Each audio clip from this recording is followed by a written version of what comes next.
Hello, I'm Kate Driver, naturopath and the perimenopause practitioner. And today I wanted to talk about your symptoms in perimenopause and whether they're caused by histamine intolerance, sensitivity, or excess. It's something that I see very often with my clients, my perimenopausal and menopausal clients, when they have symptoms, and you might relate to this, such as hot flushes, sweats, including night sweats, anxiety, feeling wired and tired at night time but you can't sleep, and just having a terrible sleep. You cannot get to sleep and you cannot stay asleep. You might feel irritable, have heart palpitations or racing heart. You might also get allergy type symptoms like flushing skin or itchy skin like hives, other rashes.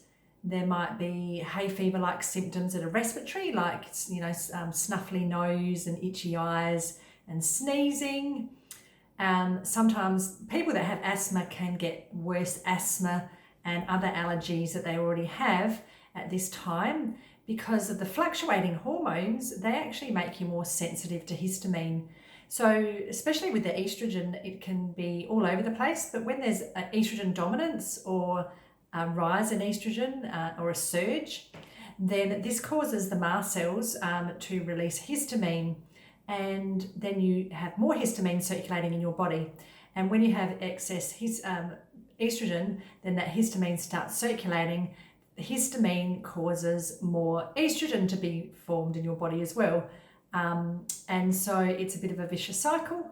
And then when progesterone drops, which happens in perimenopause, and most women come into perimenopause with low progesterone because of stress and other lifestyle factors, then, and this helps control and stabilize histamine because it's a calming hormone and it's there to sort of dampen inflammation as well. Both of the hormones do, but when the progesterone is a bit low and it makes you feel more anxious and stressed, and if there's a lot of stress in your life as well, which most people have, even just being busy or not sleeping well or rushing around, then this can increase cortisol.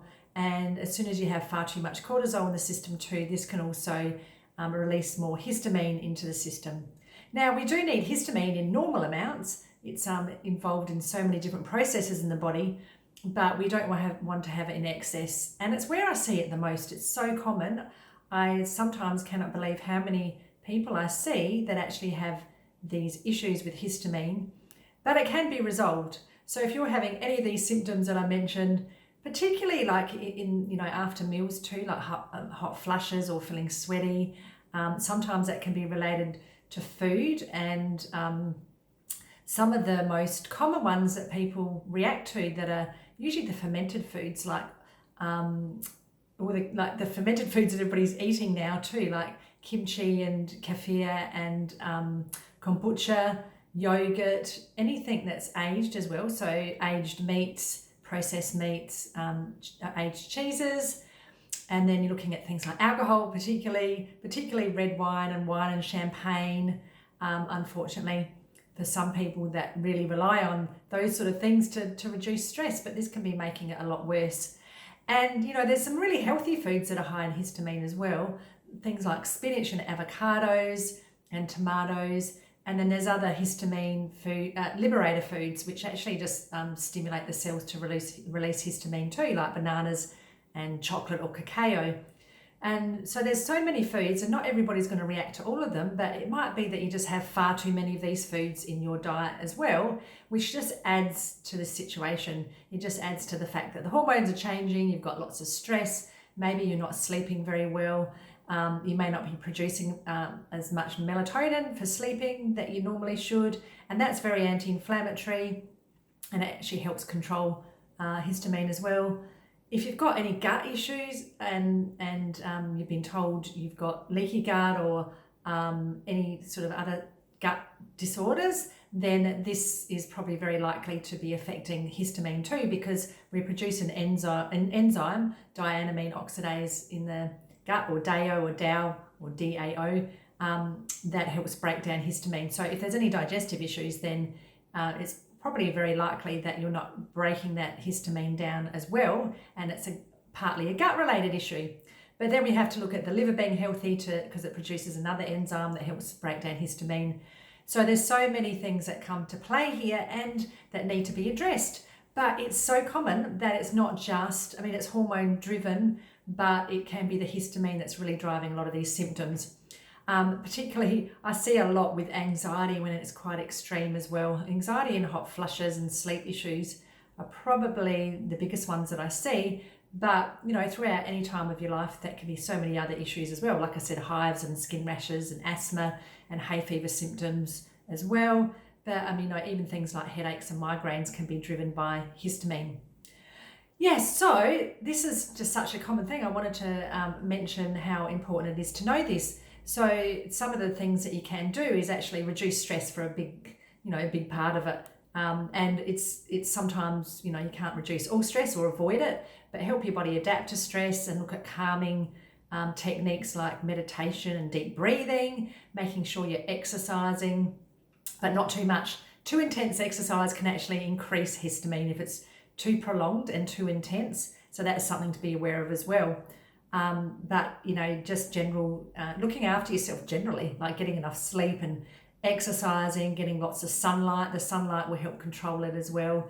And living a healthy lifestyle so you don't feel stressed and like you're indoors all the time, because even things like blue light can actually, that increases cortisol because our body, our eyes sense that blue light and thinks that it's still bright daylight at night time. So if you're getting exposed to any devices which emit the blue light, like your mobile phone or your laptop or computer, your TV at night time for too long, then this is going to increase cortisol and inhibit the release of melatonin to help you sleep.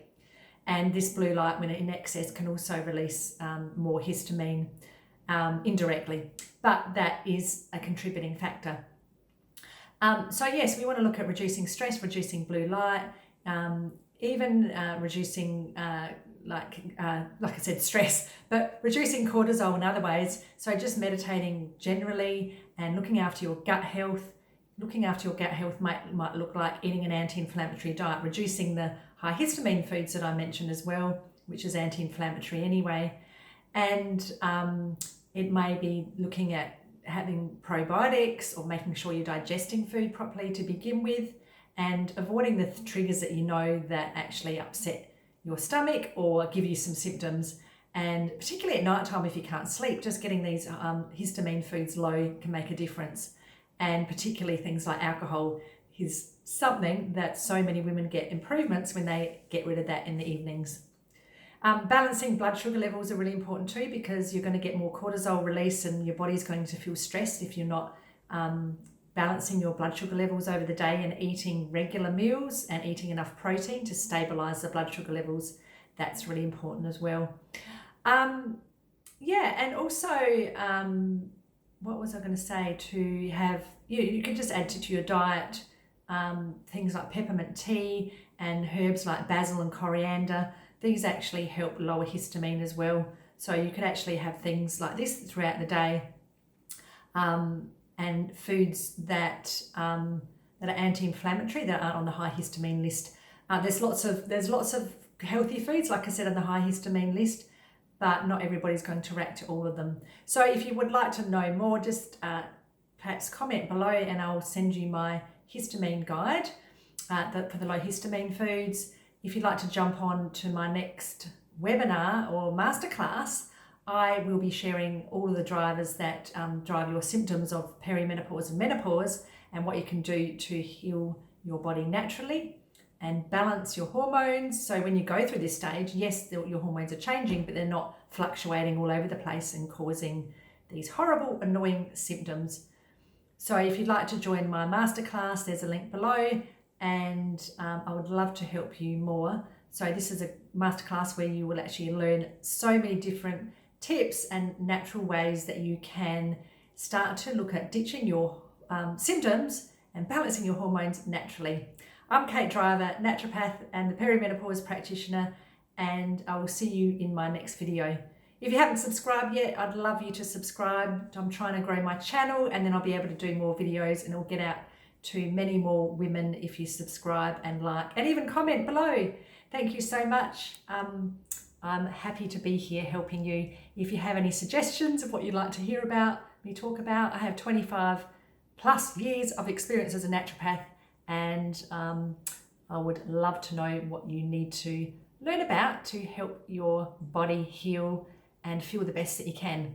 This is a stage of your life that you should feel fabulous. So that's why I'm here to help you. Thanks for listening. Bye.